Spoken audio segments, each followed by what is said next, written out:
Bom dia. Eu preciso conhecer primeiro essa plataforma. Manda para mim depois, porque se tiver relação com a física, dá para trabalhar. Se for uma coisa totalmente ficcional, já não dá para trabalhar, entendeu? Ok. Mas dá para me dar um jeitinho. Manda para mim, depois eu vou dar uma olhada. Aí dá para montar, sim, uma aula. A última aula eu posso dar uma fechada sobre isso. Eu posso montar, sei lá, um quiz, algo voltado justamente para essas questões de jogos, filmes, mídias que falam em relação à astronomia, para que a gente possa dar um fechamento Interestelar. legalzinho. Interestelar, gente, eu amo esse filme. Mas assim, dá para a gente fazer sim, não é algo impossível. Não existe o impossível. O que não pode acontecer é, tipo, vir uma teoria. Eu posso até trabalhar em questão. A gente brinca muito, fala assim, Terra plana, mas eu posso até conversar em relação a isso, trazer um dia as ideias da Terra plana, para a gente poder sentar e conversar e contestar. Lógico, cientificamente, né? O porquê sim, o porquê não. Eu também não sou. Eu assisti uma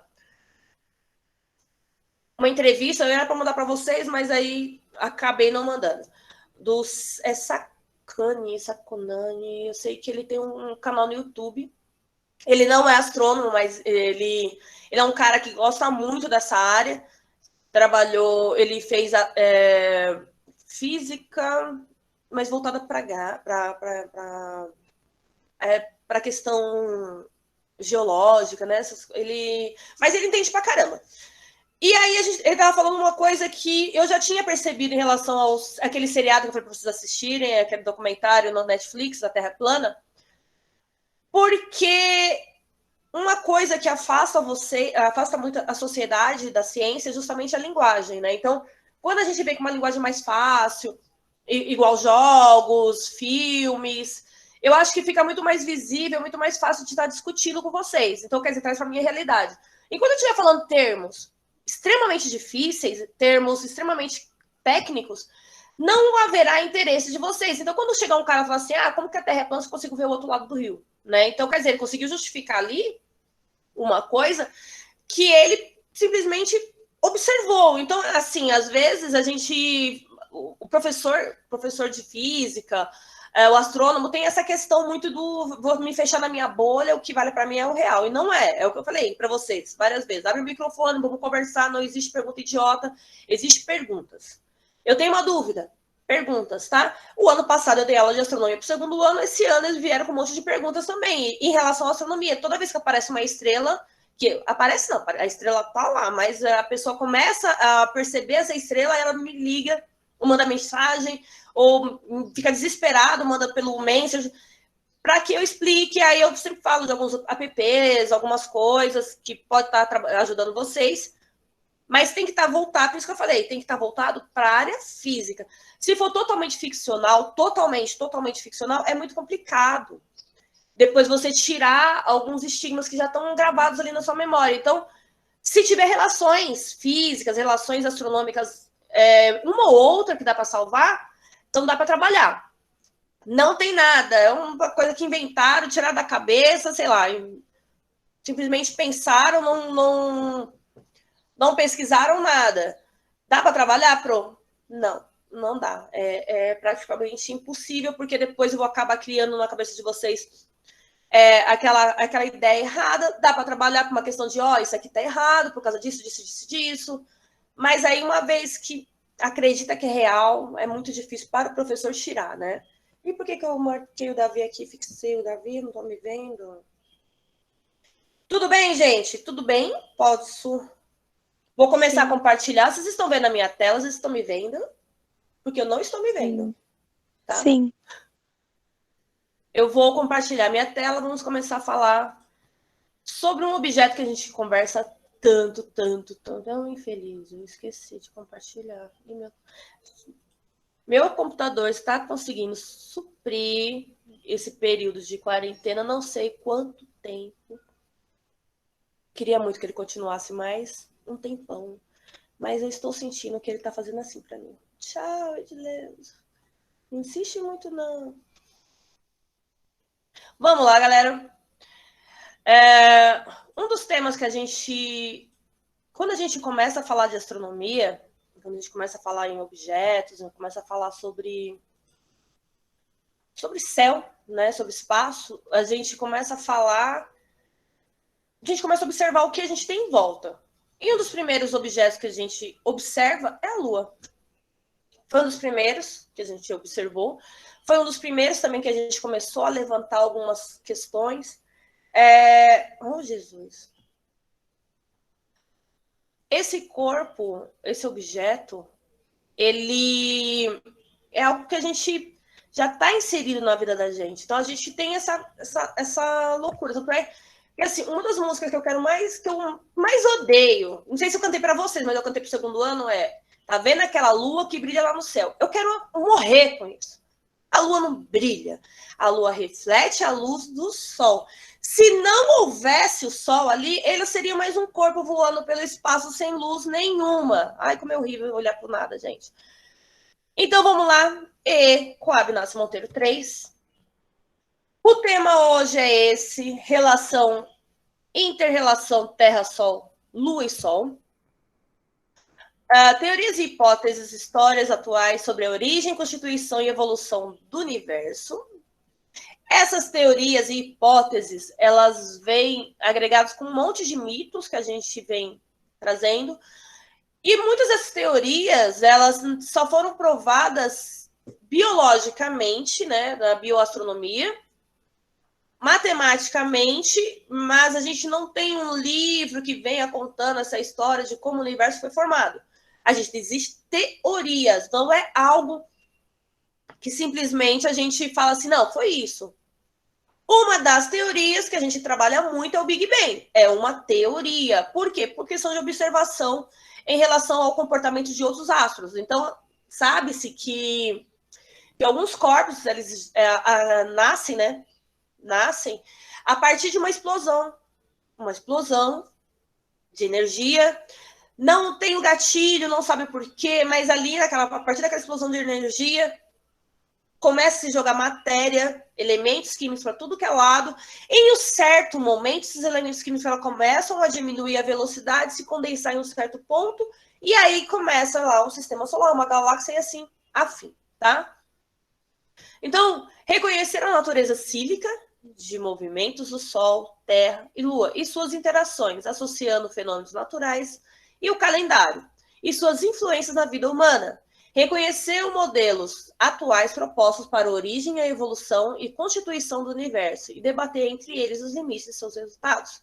Relacionar ordens de grandezas medidas astronômicas de espaço-tempo para fazer estimativa e cálculo. Não vamos fazer essa parte porque deveria estar em sala de aula, porque a gente ia fazer contas com números muito grandes e a minha lousinha não cabe, tá?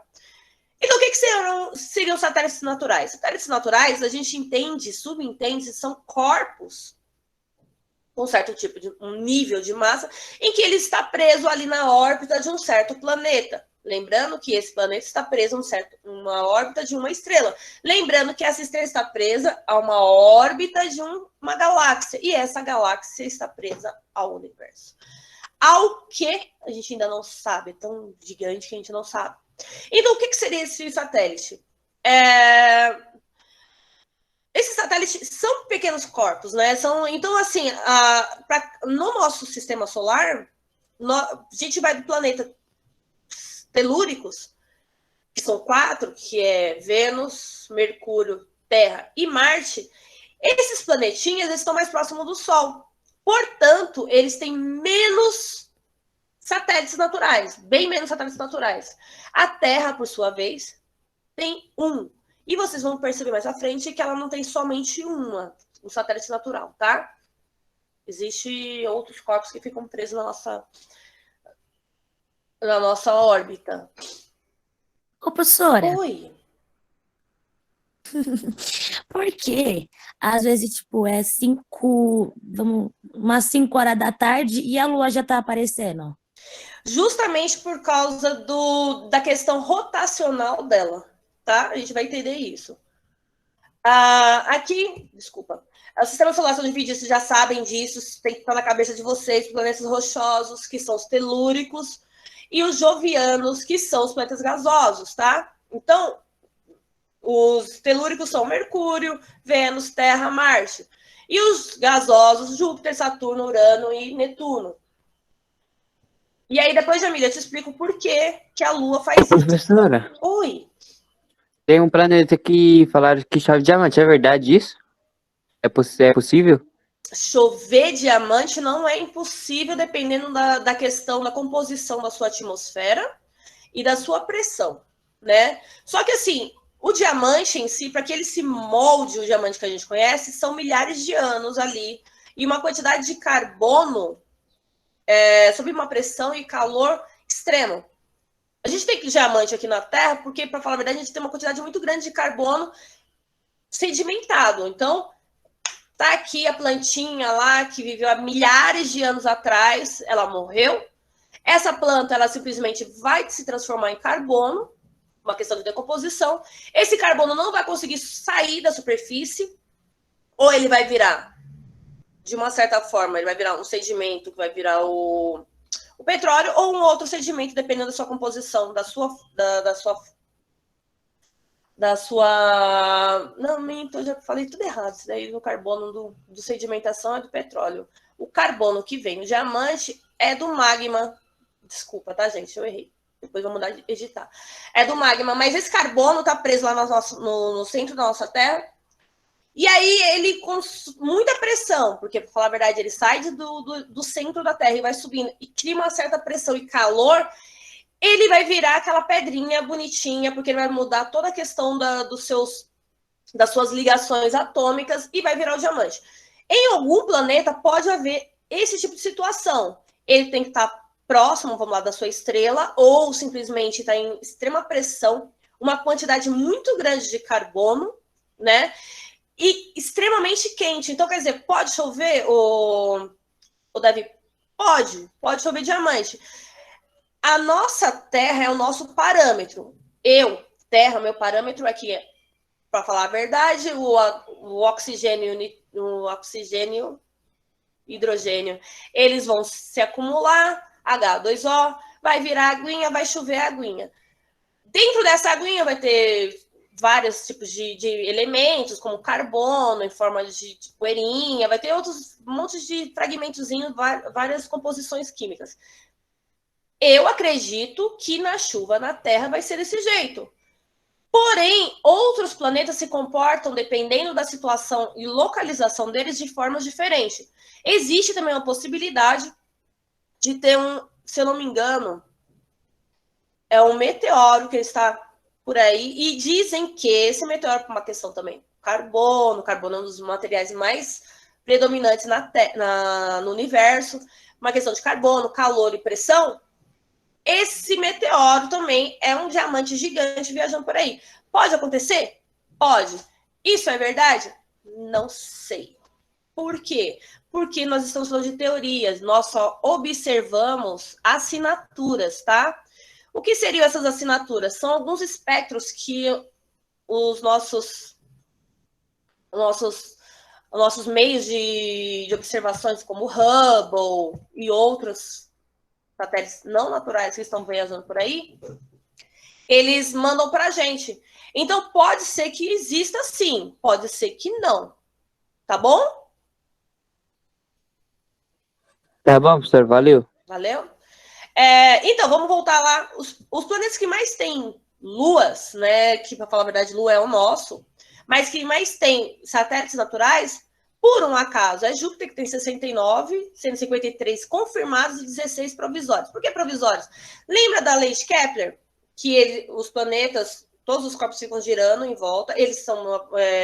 normalmente eles não têm aquele giro 360 graus, é elíptico, então quer dizer, ele é atraído e é enviado, né? Então, quer dizer, cada vez que ele chega próximo, ele é atraído e ele tenta fugir, é atraído e tenta fugir. Então, em algum certo momento, eles vão se afastando e vão embora. Assim como nossa Lua, daqui a alguns milhares de anos, também pode acontecer, tá? Bilhares. Saturno tem 61, 53 confirmados e 8 provisórios. Quer dizer, uma hora eles vão sumir. Urano tem 27. Netuno tem 14. 13 confirmados, 1 provisório. Logo, logo ele vai embora. E Plutão tem 5. Então, mas Plutão tem sim, só que ele está bem. Lembra que eu falei para você? Ele está no finalzinho do nosso sistema solar. E nesse finalzinho do sistema solar, ele tem um cinturão de asteroides, né? Tanto é que acham-se que o Plutão, ele simplesmente é um corpo que saiu desse cinturão de asteroides e se fixou em outro lugar. E levou consigo mais 5 corpos, né? Mais 5 objetos. E esses objetos, uma lua não é necessariamente redondinha, não, tá, gente? Tem luas de Saturno que praticamente é uma pedra, parece uma batata, tá? Mas por que ela é considerada uma lua, um satélite natural? Porque ela está simplesmente presa na órbita, tá? E aqui a gente tem a nossa Professor, lua. também pode ter pode ter um planeta quadrado? Não por causa justamente das leis gravitacionais, tá? Se a gente levar... Já imaginou? Ia ser bem da hora. A questão da gente ter a questão do giro, lembrando que esses objetos não tem nada segurando eles simplesmente estão girando. Uns mais rápidos, outros não. Na nossa concepção, a Terra está parada, ela é bem devagar, ela não era, está girando a 16... Então, professora... 1.600 km por hora. Oi? Então, professora, se existisse um planeta quadrado, ele não ia conseguir girar? Ele não existiria. Ele não existiria. Por causa das forças... Gente, vocês têm que entender assim, que quando a gente fala do espaço, vocês pensam que o espaço é o nada, né? Não tem nada, não tem força nenhuma, que tá lá solto. Não é. Mesmo uma pedra dentro de um rio que vocês acham que a água não tem essa força toda, ela não consegue ficar quadrada. Se você pegar um tijolo, colocar dentro de um rio e deixar ele lá, essa força do rio vai fazer com que essas pontas arredondem. Por quê? É a forma mais pura, universal, é a mais fácil de se ter, justamente as redondas, tá? Então, pode haver parecendo uma batata, sim, mas ele vai ter ponta Provavelmente não, a menos que ele tenha sido quebrado naquele exato momento. Com o tempo, fricção, com a questão do movimento, ele vai fazer o quê? Ele vai arredondar. A Terra só é desse jeito, nesse formato, porque ela está girando a 1.600 km por hora. Então, qual é o formato mais fácil? O formato mais fácil é esférico. Não tem como a gente fugir disso. Então, assim, tem como ser quadrado? Não tem como ser quadrado, porque as pontas seriam arredondadas com o tempo. Esse corpo ia sofrer muita pressão, porque se eu tô aqui, vamos pensar em relação à força, tá? Tô lá no universo e eu sou um paredão, esse paredão vai ser empurrado. Do outro lado também vai ser empurrado. Desse lado vai ser empurrado. Essa pressão vai fazer com que esse corpo exploda, né? Ele vai entrar em colapso. Qual que é o formato mais provável? E é o que é aceito por todos os físicos, por toda a questão biológica, é o esférico. Por quê? Tá pressão aqui, o que ele vai fazer? Vai girar. E vai girar. Esse corpo vai girar para que essa pressão não fique somente num lado.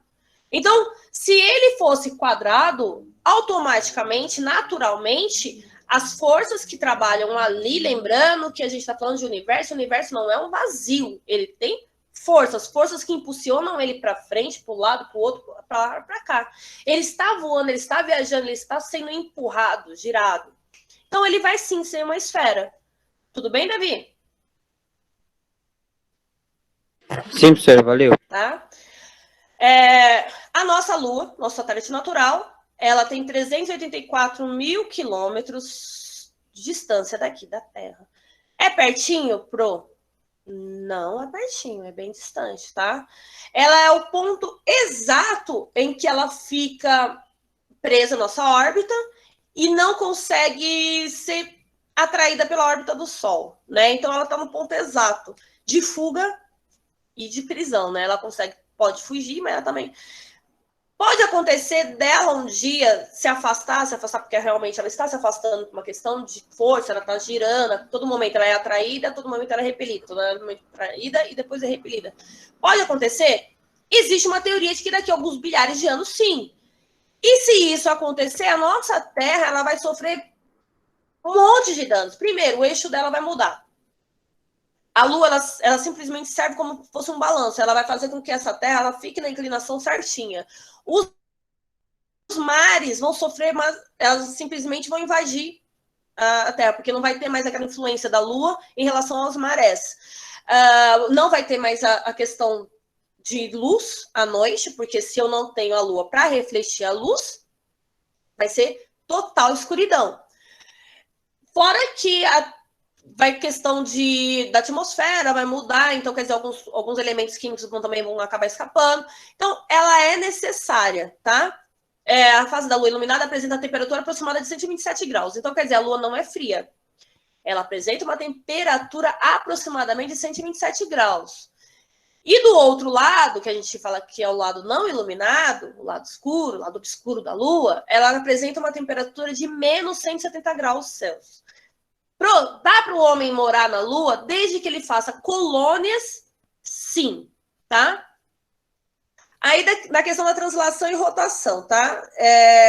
Em relação à translação, rotação é ela sozinha, a translação é ela que faz na Terra. O porquê que a gente tá, igual a Jamile perguntou, por que de dia tava vendo a Lua? Porque ela não faz certinho, como a gente gostaria que ela fizesse.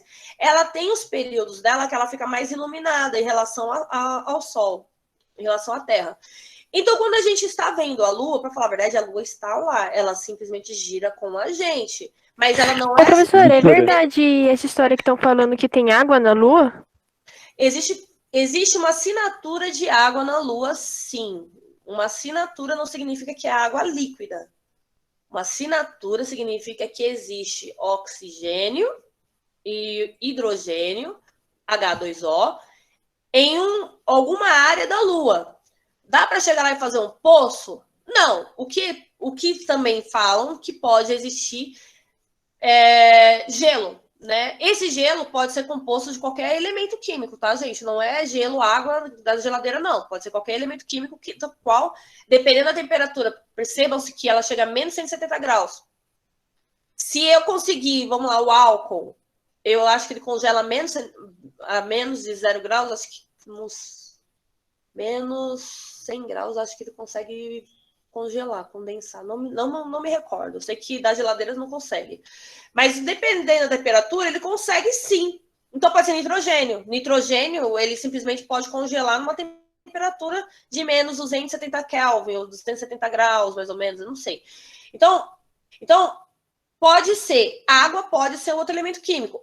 Essa assinatura de H2O são pequenos fragmentos dentro dessa cratera, que é do lado iluminado, né? Então, quer dizer, qual que foi a pegada? Se ela está a 127 graus Celsius, a água entra em ebulição a 100 graus Celsius, e quer dizer que a gente tem essa assinatura, quer dizer que pode haver água. Aonde? Bem lá no fundo da cratera, numa área onde ela pode ser iluminada nem tanto assim, onde tem assombreado, mas não é água líquida, é uma assinatura, tá, gente? Pode ser que um meteoro levou para lá, um fragmento de meteoro levou para lá, esse H2O, o oxigênio e o hidrogênio, e ficou lá incrustado. E é uma quantidade pequena, muito pequena. Não compensa ainda o homem sair daqui para poder colonizar a Lua. Tudo bem? Professora, Oi. se por exemplo, a da Lua é 127 graus do lado iluminado, Certo. como que eles sabiam, tipo, naquela época que a Lua ia aquela temperatura e que eles iam precisar daquele Aquela roupa? preparado, né, para aquela temperatura? Eles foram Não, eles foram preparados, para falar a verdade, para radiação solar, né? Para falar a verdade, eles não foram preparados para temperatura, eles foram preparados para radiação solar. Se eu não estou enganada, eles não foram para o lado iluminado, eles foram para o outro lado, né? Ali, acho que foi no polo, eles ficaram entre os polos, tá? Não é tão iluminado assim. E ela pode chegar a 127 graus, ela pode chegar.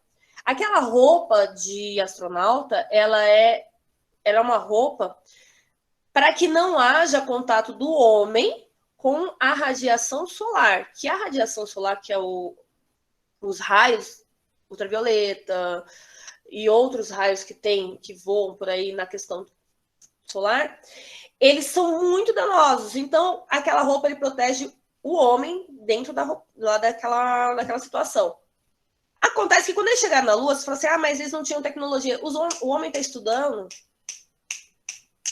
astronomia há muito tempo mesmo. Então, assim, lembra que eu falei que eles mandaram a Laika? A Laika morreu. Eles mandaram Yuri Gagarin, ficou pouco tempo no espaço, né? E depois voltou. E aí, com essas observações, com essa questão de, peraí, o espaço ele é gelado? Não é, eles já tinham enviado vários satélites antes. Então, com esses dados, eles montaram aquela roupa. A 127 graus em algumas áreas não significa que ele vai sentir calor. Aquela área é quente, mas o que faz a gente sentir essa sensação térmica do quente e do frio é justamente a nossa atmosfera. Se ele tirasse a mãozinha lá, ele ia queimar 127 graus, ele ia ter queimaduras, radiação. Mas ele não ia ter essa sensação térmica porque não existe o efeito estufa na Lua. Então, lá não é quente, ele irradia o calor de 127 graus. Isso a gente vai falar sobre temperatura o ano que vem. Então, em alguns lugares, ele pode pegar o termômetrozinho, colocar lá, tá 127 graus.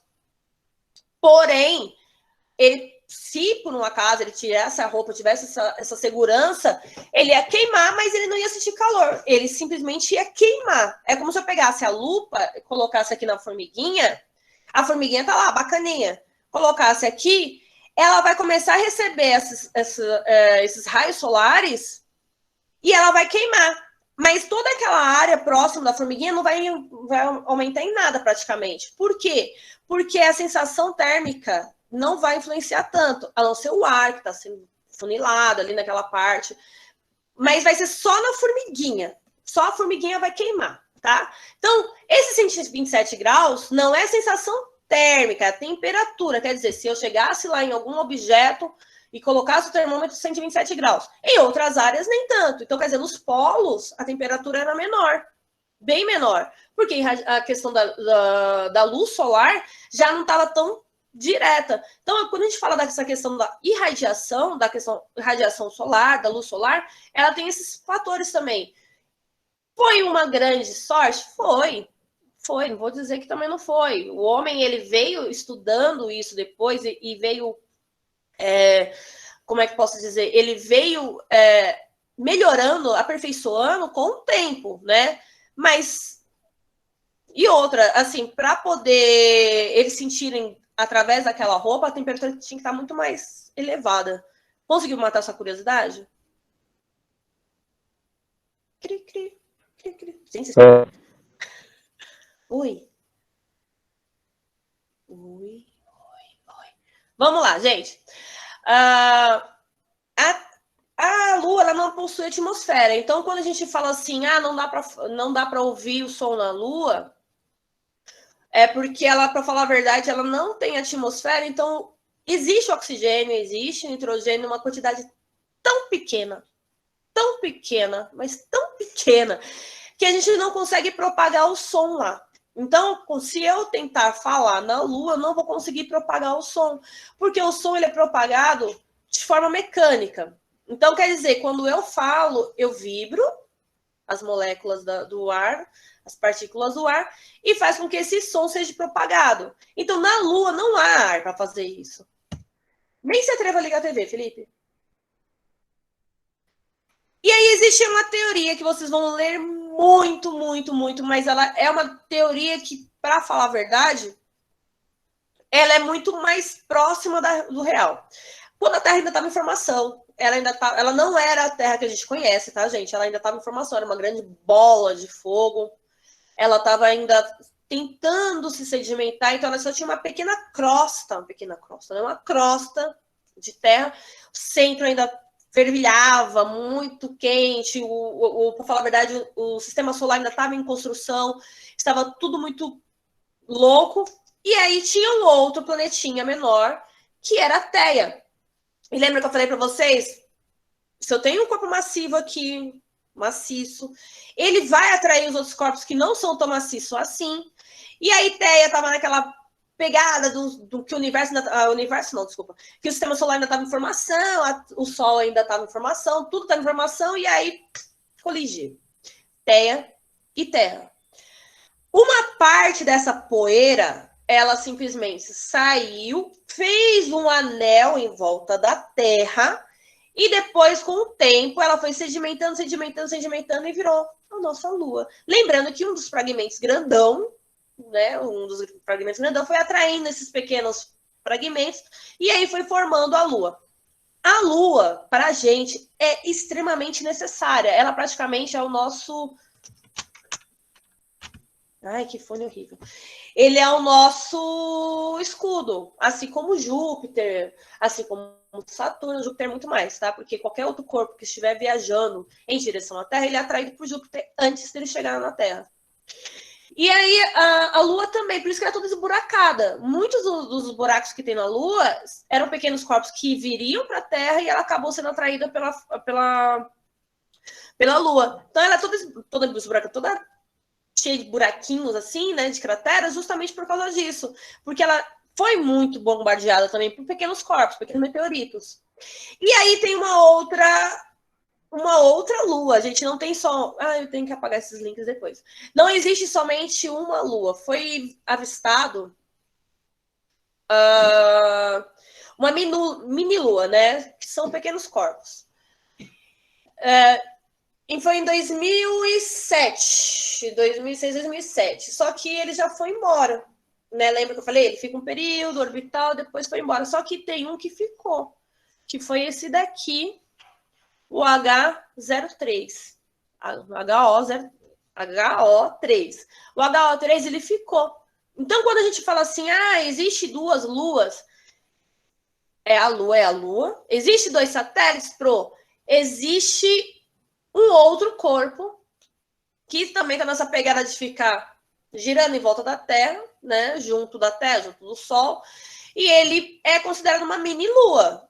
A gente consegue ver ele? Não, porque ele está atrás da Lua, pra falar a verdade, cadê ele aqui, ó? A Lua está aqui, ele está aqui, e ele é tão pequeno que ele não consegue refletir a luz solar para a gente conseguir enxergar aqui.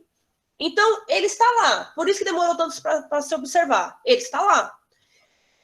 Talvez um tempo ele vai embora, mas por enquanto está lá. Vai ficar um tempo, mas já houve outros corpos também que ficaram presos durante um período na nossa órbita e depois foram embora. Então, já houve 3 luas. A Terra já teve 3 luas. Tudo bem? Vocês já sabiam disso? Não. Aí tem uma outra aqui também que já foi embora, tá? E tem essa nova menina catalogada em 2020, quer dizer, agora. A CD3, tá? Ela ficou por 47 dias, depois ela foi embora também. Então, existem alguns corpos que eles estão viajando por aí, e aí encontram uma órbita, um corpo massivo, fica preso ali, pega essa questão das leis de Kepler, ele vai indo, vai ser jogado longe. Então, quer dizer, algumas vezes, alguns corpos ficam por um período maior.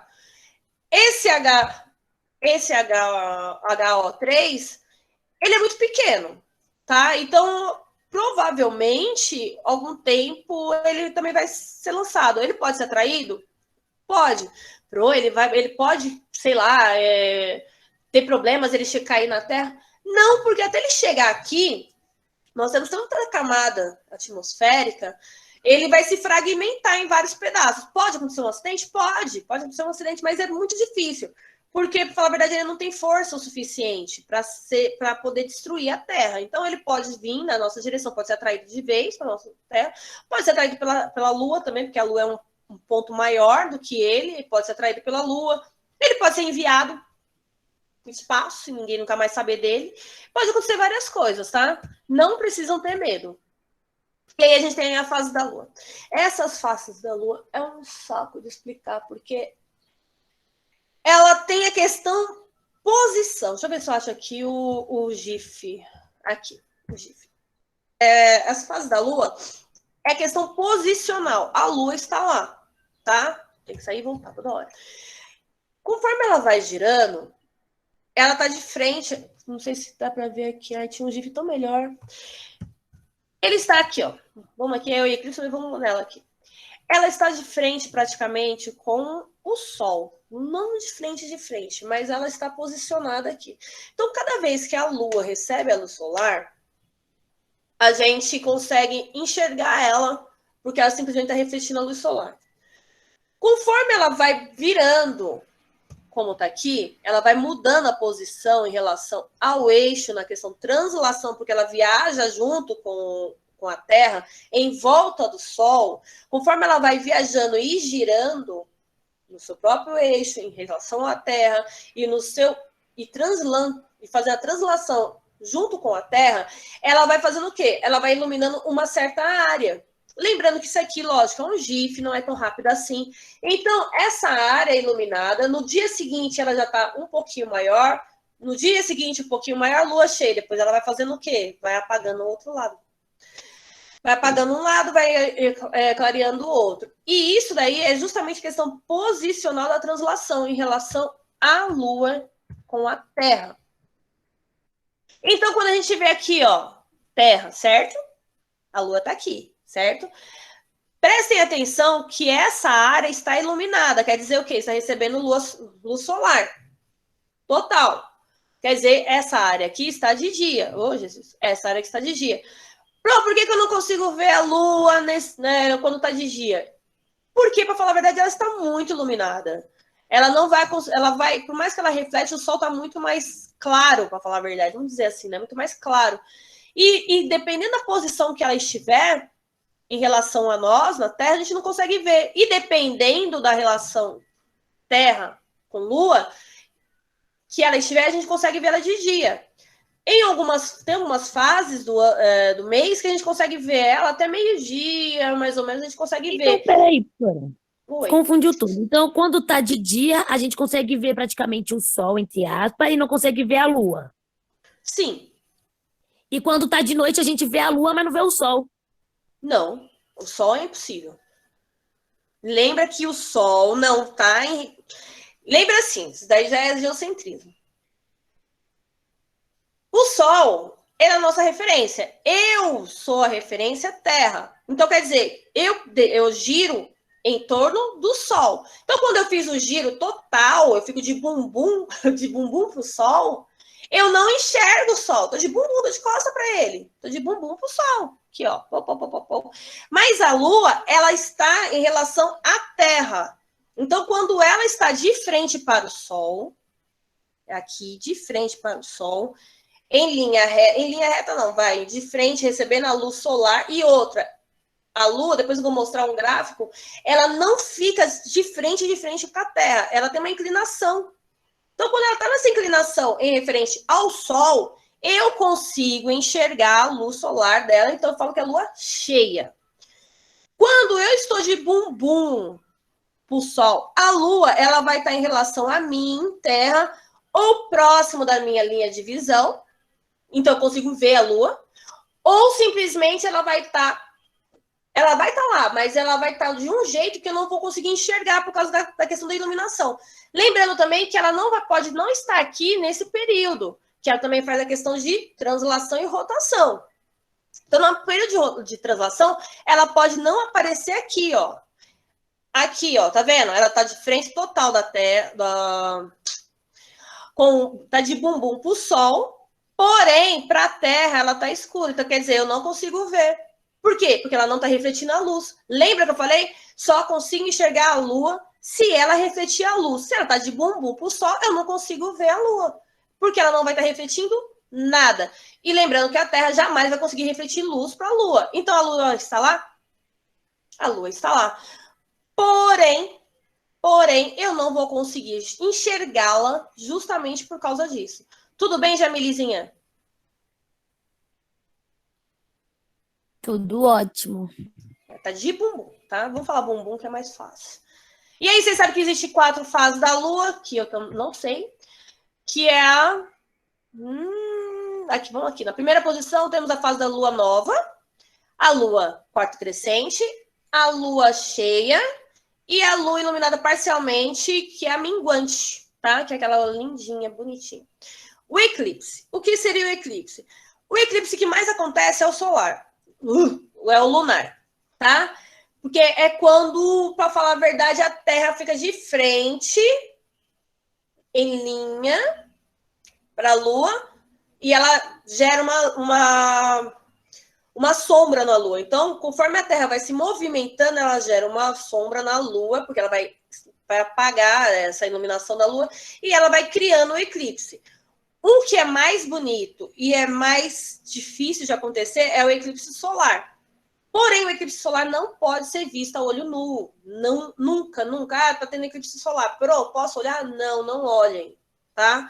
É o momento, eu não vou saber falar biologicamente como, mas é um momento que, para falar a verdade, a gente consegue cobrir o sol totalmente e esses raios ultravioletas, eles ficam muito mais intensos, né, na questão visão. Então, não é aconselhável nunca olhar olho nu pro sol. Para falar a verdade, não é bom olhar pro sol de jeito nenhum, né? Mas em relação a esse momento do eclipse, não é aconselhável de jeito nenhum olhar. Como que eu posso ver um eclipse solar, professora? Refletido. No espelho? Lógico que não. Você pega lá uma garrafa, um balde com água, coloca um fundo nele preto e observa de lado, nunca assim, observa de lado esse fenômeno acontecendo. Tem óculos, tem outras coisas que dá para fazer, para que você não receba esses raios totais, assim, os raios ultravioletas direto no seu olho e você não fique cego. Mas não é aconselhado de jeito nenhum assistir um eclipse solar a olho nu. Alguém já viu um eclipse solar? Não? Não. Tem lunar? Lunar é lindo. Não. Nenhum, gente. Vai ter um agora dia 30 de novembro. Professora, eu tentei Nossa, ver a bem segunda aniversário. lua que tava falando que ia ter em outubro e não teve jeito de ver, já que tava tudo nublado. A lua azul, né? Foi, sacanagem. São Paulo, gente, esquece esse negócio. Eu quero ser astrônoma em São Paulo. Então vá dos lugares mais altos que Se tiver. mude de cidade que é melhor. São Paulo, capital, não é o local para ser astrônomo. A menos que você seja. Astrônomo, falar a verdade, ele não observa o espaço, né? Ele faz cálculos. Então dá para ser astrônomo aqui em São Paulo? Dá, né? Se você gostar de cálculo, dá. Coloca lá o observatório, pega porque é assim que eles trabalham. Pega lá uma imagem, um dado, depois vai lá e faz cálculo, faz mais ou menos uma rota, né? Nossa, eu achava que era mais legal. Não, não é. Não é. Eu já vi um eclipse lunar sem querer. Sem querer? É que bacana. Isso que é legal. Minha amiga, me fala que lugar que você tava pra ver. Não, foi muito nada a ver. Eu tava sentada na rua e do nada a lua começou a desaparecer e apareceu. Oxi. Ai, que show, cara. Eu já vi estrela cadente assim também sentada na rua, do nada. Tem bastante, mas assim, é o que eu falo, São Paulo é complicado. Ontem a Vou começar a ficar sentada no telhado só pra ver. Quem começa a observar muito o céu, começa a ver essas pequenas coisas. Quem vai para sítio muito também, começa a olhar o céu, começa a ver estrela cadente, aglomerados de estrelas, vê alguns fenômenos astronômicos muito melhor. Professor, eu passei uma semana num sítio olhando a lua, olhando o céu à noite e não vi nada disso. Você ficou olhando e conversando. É olhar e parar e observar. É difícil, mas é parar, olhar e observar, apagar todas as luzes e ficar olhando. É muito complicado. Em relação à astronomia, para quem quer ser astrônomo, repensa. No mercado aqui do Brasil não tem muito mercado de trabalho. Quer fazer alguma coisa em relação a isso? Faça algo que dê dinheiro, depois faz astronomia por uma questão de hobby. Mas os astrônomos, os caras da NASA, eles não ficam olhando para o céu. Eles pegam dados. Eles enviam sinais de rádio, sinais eletromagnéticos, qualquer um, capta isso, transforma isso, deixa eu ver que hora agora, transformam isso em dados e depois eles conseguem simplesmente transformar isso em imagem. Então, essas imagens muito bonitas que a gente vê não são imagens foto. Foi lá, tirou foto. Não. Ele observou. Não, ele não observou. Ele viu alguma coisa, normalmente é raio-x que eles fazem. Eles enviam raio-x e captam daí esses dados em preto e branco. Aí eles vão fazendo o quê? Vão sobrepondo as imagens. E aí eles sabem se apareceu uma supernova ou não, se uma estrela nasceu, se morreu. com esses dados matemáticos, tá? Então, não é algo que fala assim, vou ficar olhando para a Lua. Quer ser observador? Ótimo. Eu recomendo que compre um telescópio bacana, que tem o meu telescópio, para falar a verdade, não consigo ver nada. Compre um telescópio bacana, e o telescópio bacana vai de 1.000 e pouco para lá, tá? Os com menor preço, até 500, também dá para ver legal. E muita paciência. E aí vocês conseguem observar. Dá para fazer anotação? Aí vocês podem começar em grupos de astronomia, conversar em relação a catalogar estrelas, né? Que é muito difícil, mas acontece. A Jamile queria colocar o nome dela de uma estrela, né? Isso daqui eu vou pular, gente, porque eu preciso dar uma acelerada nisso aqui. Se a Lua fosse parada em relação não existe o corpo, a face escura da Lua, né? Toda vez que a gente olhasse para a Lua, a gente veria o mesmo desenho assim. A gente não veria o mesmo desenho, a gente não veria ela do jeito que a gente vê. Então, tipo assim, as crateras elas se movimentam também. Então, quando você tá vendo, ela faz aquela movimentação. Se elas fossem paradas, a gente viria assim, ó. Ladinho, bundinha, ladinho do outro lado, ladinho. Ladinho, bundinha, ladinho do outro lado. E aqui não, ela gira junto com a gente. Então, o período de rotação e translação se coincide. Então, quando a gente fala da face escura da Lua, é porque ela, em relação ao meu observador, eu, olhando para a Lua, eu só vejo um lado, porque eu estou vendo a Lua à noite. E, coincidentemente, quando ela chega aqui, ela praticamente está virada para o mesmo lado para mim. Mas ela consegue fazer esse giro, sim. Tá? Lembra que quando está de dia, a gente não está vendo ela, mas ela está fazendo o giro. Ela está girando junto com a gente. Então, quando a gente observa a Lua, a gente vê o mesmo lado, lá, o lado do São Jorge lá, porque ela está girando junto. O outro lado, ela não o lado escuro, ele só é escuro para o observador da Terra. Mas se eu for para lá, existe o lado escuro pro? Não. Tá? Em relação ao Sol, não. A Lua, prestem atenção que eu falei, ela não está aqui, ó, 180 graus. Ela está numa inclinação mais ou menos de 5 graus em relação à Terra. Por isso que eu consigo observar a luz solar de ângulos diferentes, tá? Então, quer dizer, se ela ficasse diretamente aqui, 180 graus, quando o Sol estivesse aqui, eu não conseguiria vê-la de jeito nenhum. Mas mesmo aqui, estando totalmente minguante, a luz solar tá de bumbum pro Sol que eu falo, eu ainda consigo ver fragmento da Lua. Ela ainda fica o contorno dela.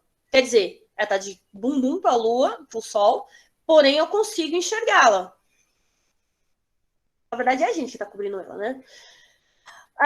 E aí, gente, existe 2 estudos em relação à vida fora da Terra. Existem vários, mas o que vocês têm que entender em relação a você acredita em vida fora da Terra? Eu acredito em vida microbiana. Vida inteligente, eu acho muita arrogância minha dizer que não existe, tá? Que eles vieram para a Terra, já não acredito, tá? Eu acho que tanta coisa, para que vir para a Terra? O cara vai gastar... Porque para viajar, independe do planeta, independe da galáxia, independe da situação, para você fazer uma viagem no espaço, vai precisar de combustível, vai precisar de dinheiro, vai precisar de tanta coisa. Então, para que eu vou ficar visitando a Terra, né? Então, mas em relação ao nosso sistema solar, existem 2 luas, uma de Júpiter e uma de Saturno, que são os prováveis luas que têm vida microbiana. Pode existir vida, além de microbiana, vida mesmo, vida tipo peixinho, lulas, pode haver vidas lá dentro, porque existem oceanos líquidos. Abaixo da crosta de gelo, existe sim a possibilidade de ter um oceano líquido ali dentro, tá? Uma delas é a Europa. Tudo isso aqui, ó, é uma crosta densa de gelo. Esse gelo está eclodindo, está rachando e começou a ter plumas de água. Então, como que se observou? Quando se mandou-se satélites para poder fazer a investigação desses planetas, Júpiter, observou que algumas luas, essa lua encéfalo, não é a Europa, a encéfalo é outra. Essa lua Europa, ela tem uma pluma, assim, de água. Opa, se tem pluma de água, quer dizer o quê? Que ela está aquecendo. A água só evapora a mais de 96 graus Celsius. Então, se ela tem essa pluma de água, quer dizer que alguma coisa ali está fazendo com que ela comece a eclodir. Então, existe uma teoria de que dentro da Europa exista, sim, vida microbiana, sim. E qual que é a discussão? A gente mais pra frente vai fazer essa discussão, tá? Ela tem plumas ativas e elas como se fosse de gelo. Mas encéfalo, ela foi assim, quando a NASA mandou Cassini, você sabe que Cassini ela foi para investigar Saturno, os seus anéis e Titã, né? Então mandou uma sonda para o Titã descobriram que é praticamente impossível ter vida lá, e não observaram justamente Encélado, porque viram uma bola de gelo, falaram, pra que eu vou ficar observando uma bola de gelo? Só que aí se lascaram, por quê? Ela demonstrou esse comportamento aqui. Esse comportamento de jatos, como se fosse geysers, significa que o seu centro está ativo, extremamente quente, quer dizer, está ativo, está aquecendo, provavelmente tem vulcões em que faz com que essa rachadura faz com que essa água seja expelida. Existem imagens, eu não consegui achar da NASA, mas eu vi quando eu fui no planetário, o Sacani, gordão lá, ele estava lá fazendo uma palestra e ele mostrou as imagens. Eles viram bem de longe algumas plumas, assim, algumas geysers de água, e aí já era tarde, porque quando você envia uma sonda, você envia um satélite, ele vai cumprir o que ele foi determinado. Se você falou, vai fazer 13, 14, 15, 10, 20 voltas em Saturno, não interessa, você vai ficar fazendo 20, 30, 14, tantas voltas forem necessárias em Saturno. Foi programado para isso. E a sonda de Titã foi enviada para Titã. Não dava para você observar Encélado. Então, eles só ficaram com algumas imagens. E até hoje, eles estão investigando. Então, existe sim a grande possibilidade de ter vida em Encélado, muito maior do que aqui na Europa. Porque a Europa são plumas de água, tá? E aqui não. Aqui já são geysers. E vocês sabem muito bem lá em biologia que a vida começou praticamente próximo a pequenos geysers, né? Quer dizer, começou o calor ali, a vida bacteriana, microbiana começou ali em volta desses pequenos vulcões. Então, há grande possibilidade, sim, que essa lua tenha vida. Vida inteligente? Pronto. Não. Vida microbiana? Bem provável. Vida bichinho? Por que não? Alguma coisa? Alguma dúvida? Ouviram falar alguma coisa sobre isso? Vocês estão aí? Eu já vi, foi até recentemente. Foi explicando até, mesmo assunto que você explicou agora, de um cara no Flow Podcast. Vou ver o nome dele, ele fala bastante detalhes. Acho que é ele mesmo. É o Saco. Eu não sei o nome dele, um negócio assim. Bastante detalhes sobre isso e sim, essa ele questão é de vida microbiana em outros planetas e luas. Ele é muito especialista, o Sacovani. Eu assisti uma palestra dele lá no Planetário. Ele estudou muito, muito, muito sobre a questão da Cassini. Ele falou que acompanhou o período todo orbital dela. Ele acompanhou toda a questão de dados que até hoje a gente ainda, os dados que foram enviados há anos atrás, a gente ainda está decodificando, arrumando e trazendo mais informações, né? Então, ele, em relação a Saturno, é um cara que sabe muito, tá? E ele, sim, essas informações em relação a Encélado já tinha lido já fazia um tempo. Ele veio assistir também esse podcast dele, eu achei muito bacana, eu recomendo a todos que gostam de astronomia. Ele fala muito dessa questão e a gente e tem essa discussão. Agora houve uma outra discussão que foi vocês lembram se foi Urano, foi Netuno, um dos planetas que também conseguiram uma assinatura de um elemento químico que quando faz a fotossíntese na vida microbiana, ela emite esse elemento químico. Então, existe uma assinatura O que seria assinatura, professora? Um espectro de luz que fala que naquele lugar tem aquele tipo de elemento químico, que aqui na Terra a gente entende quando ele faz a fotossíntese, né? Então, é um dos planetas, não sei se é Netuno ou se é Mercúrio. Não, Mercúrio não é, Netuno ou Urano, um dos dois, eu não me lembro. Vou atrás também disso daí. Então, assim, pode existir vida? Sim. E aí a gente vem aquela discussão. Cassini, esse grande satélite aqui, ela fez a sua vida útil, investigou durante, se não me engano, 13 anos ali, todos os anéis, investigou as luas, a atmosfera, tudo bonitinho, e depois foi enviada para dentro de Saturno. Vamos supor, eles querem enviar mais para frente, acho que em 2022, eles querem enviar uma sonda para poder investigar Europa. Encélado. E aí, o que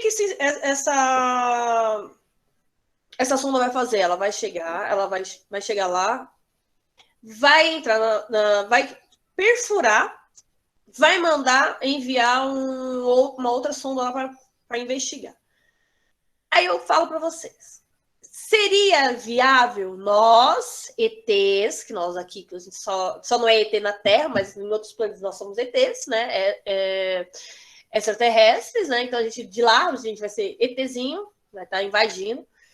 É justo a gente com a nossa vida microbiana aqui, porque é quase impossível você tirar todos os elementos, todas as bactérias, todos os micro-organismos que existem de um objeto, por mais que falem que não, que ele vai estar passando pela atmosfera, ele pode estar vedado, pode estar no vácuo, pode tirar... Ainda vai ter alguma coisa e você introduzir num planeta que talvez esteja no seu começo de formação. Então, existe essa discussão. Até onde o humano tem o direito de manipular e entrar, de mudar, para falar a verdade, uma estrutura de algo que está em formação, né? Vamos dar uma passada. E depois vem os satélites artificiais. Não adianta vocês falarem que são contra, que vocês são contras, porque vocês são os maiores causadores, né, da questão dos satélites artificiais, porque para ter TV, para ter celular, GPS, para você ter questão científica, meteorológica, o uso militar precisa de satélites artificiais.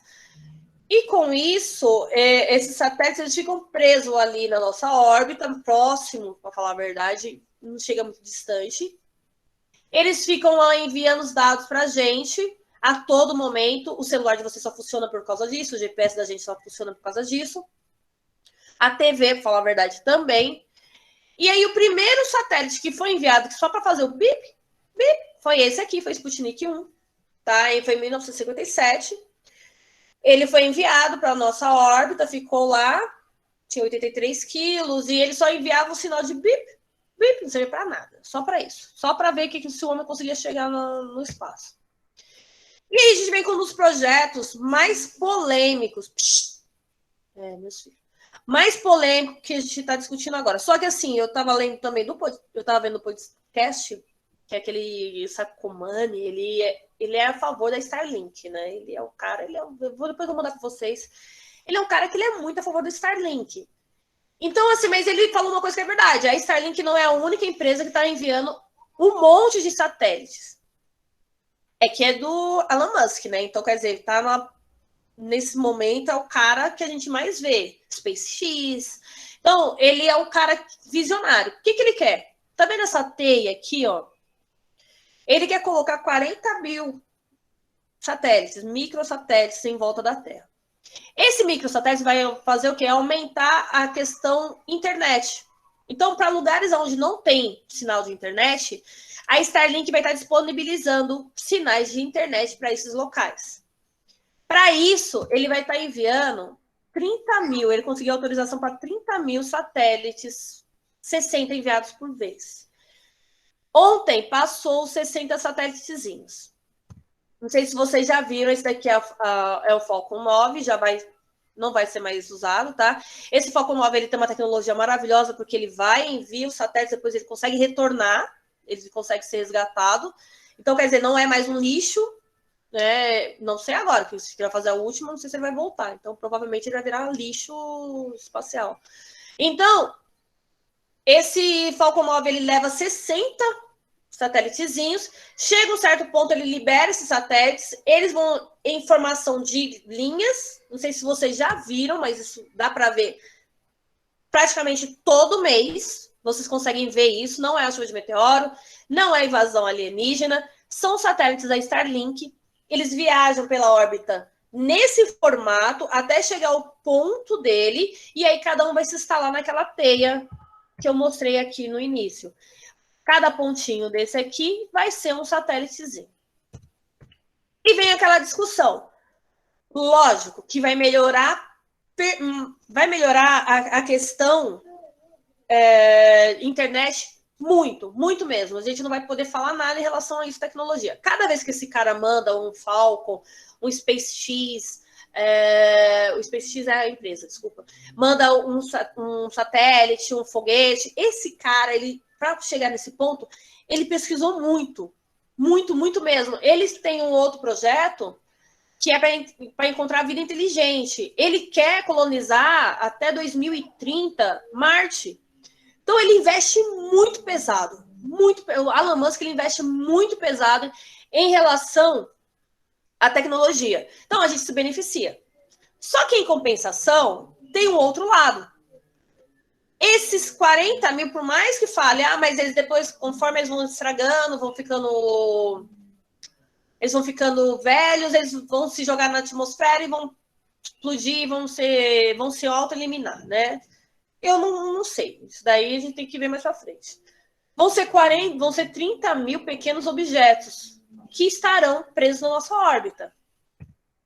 Isso daqui, gente, é um GIF mostrando a quantidade de lixo espacial que nós conseguimos colocar na nossa atmosfera desde 1960. Olha como veio crescendo. Mais os 30 mil que vai vir só da Starlink, mais 10 mil, se eu não me engano, da Google, e mais não sei quanto lá de uma outra empresa. Então, pensa a quantidade. Até hoje tem mais ou menos 12 mil satélites. 12 mil satélites na nossa órbita. Mas eu não estou falando de pequenos fragmentos de foguete, peças que, para falar a verdade, o observatório, eles perdem direto e reto. Cada vez que eles vão fazer uma manutenção, eles acabam perdendo de peças. Esses objetos, eles estão lá, mas a qualquer momento eles podem ser perfurados por algum corpo celeste que está voando por aí. Então, quer dizer, pequenos meteoritos podem fragmentar ele. Então, é muito lixo. Isso daí é só uma previsão. Existe muito mais. Para quem é observador, para os astrônomos, esse lixo está incomodando demais. Então, está tendo essa discussão. Por mais que o Elon Musk veio com essa ideia maravilhosa de fazer uma teia de satélites de informação, existe essa possibilidade disso aqui ficar infinitamente maior em quantidade de lixo. E aí a gente não conseguir ver nem o céu direito. Vocês estão aí?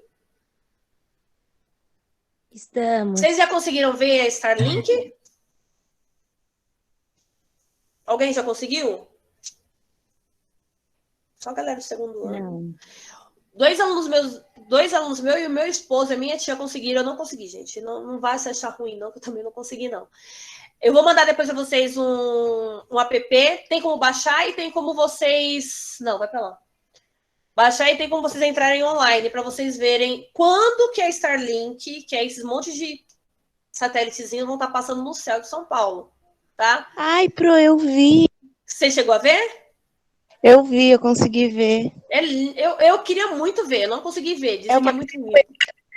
Oi? Eu pensei até que ela é uma sequência, não é? É uma sequência. Ela fica em linha retinha, assim, um montão de pontinhos. Aquela estrela, eu fui pesquisar depois, eu vi que era satélite. Sim, é Starlink. Dá para ver também outros satélites passando. Uma vez eu estava em Mariporã e olhando para o céu e passou aquele negocinho assim, ó. Parecia um avião, mas falei, tá muito longe para ser um Nossa, avião. era uma sequência muito certinha. Aí eu fiquei chocada, eu pensei que era estrela. Não, é Starlink, são satélites, tá? A estrela não tem esse comportamento, não. As estrelas, como é uma questão natural, ela não viaja desse jeito. Elas viajam aleatórios, cada um no seu lado. Então, não dá para você definir como que elas vão passar. Agora, Starlink dá, né? Então, tem esse app que eu vou mandar depois para vocês olharem. Infelizmente, São Paulo não ajuda. Então, em Mariporã, eu vi um satélite passando bem rápido. E aí, o que eu fiz? Eu fui no Estelário, que eu não sou idiota, e fui lá no Estelário e fui olhar. E aí dá o nome do satélite que está passando exatamente em cima de você. É muito top, tá? Tem vários apps, gente. Se vocês tiverem curiosidade... Fabrício, se vocês tiverem curiosidade, se vocês gostarem desse tema, tem vários aplicativos para vocês poderem ver as estrelas, identificar. Marte está mais próximo. Então, vocês vão ver aquela luzinha vermelha mais próxima. Saturno sempre está muito lindo, mas tem um período perfeito para ver... Tem um período que eu estou esperando quando ele chegar mais próximo, a Terra estiver mais próximo de Saturno, que dá para olhar, pelo menos quem tiver uma câmera muito top, ou tiver uma luneta, ou um telescópio, vocês conseguem enxergar até os anéis de Saturno, tá? Porque ele reflete muito a luz solar. Então, tem períodos exatos para isso, tá? Júpiter eu já consegui ver as suas luas, é muito legal, pelo telescópio também, tá? Então, vamos continuar aqui. Considerações finais, que a aula vai dar 1h30. A atividade referente a essa aula a partir do dia 9. Dia 9 também é a data limite de entrega do trabalho. Eu vou perguntar para vocês, eu vou olhar pelo chat. Isso aqui é uma tirinha, gente. Ó, a Lua não tem luz própria. Ela reflete a luz do Sol. Se, por um acaso, o vampiro morre por causa da luz solar, como que ele consegue ficar à noite? Né? Então... A tirinha é assim, é uma coisinha simples, é uma coisinha que eu consigo bater o olho e falar, mas tá falando sobre o quê? Tá falando sobre a questão de refração da luz em segundo ano. Para vocês, como que a lua se comporta, né? Então, quer dizer, ela não tem a luz própria, não existe a lua que brilha lá no céu, ela não brilha, ela reflete a luz solar. Então, essa tirinha já, você pode ter esse olho e falar, já sei o que tá falando. É isso que eu quero. Eu não quero coisas imensas, não quero um livro, não quero monografia. Eu quero uma tirinha, no máximo, quadrinhos com 2 páginas, no máximo. E eu vou perguntar para vocês, respondam no chat. Vou fazer igual a Kelinha. Eu pedi para vocês enviarem para o meu e-mail. Fabrício, pelo amor de Jesus, meu filho, tá acabando, calma. Eu pedi para que vocês enviassem para o meu e-mail. Só que qual é o porém? O meu e-mail, ele acaba mandando para as lixeiras. Aí eu falei, quer saber? Vou fazer um formulário. Então poder mandar pelo WhatsApp? Não, porque, meu Jesus do céu, da última vez que eu fiz isso, eu quase morri. Então, o que eu queria fazer com vocês? Eu quero uma opinião, tá? Para ser uma coisa democrática. Eu posso manter por e-mail, vocês mandam por e-mail, anexar lá no e-mail, ou eu monto um formuláriozinho. Lembra da última atividade que eu mandei para vocês? Vocês anexaram no formulário. Então, vai ter um ícone lá, anexar.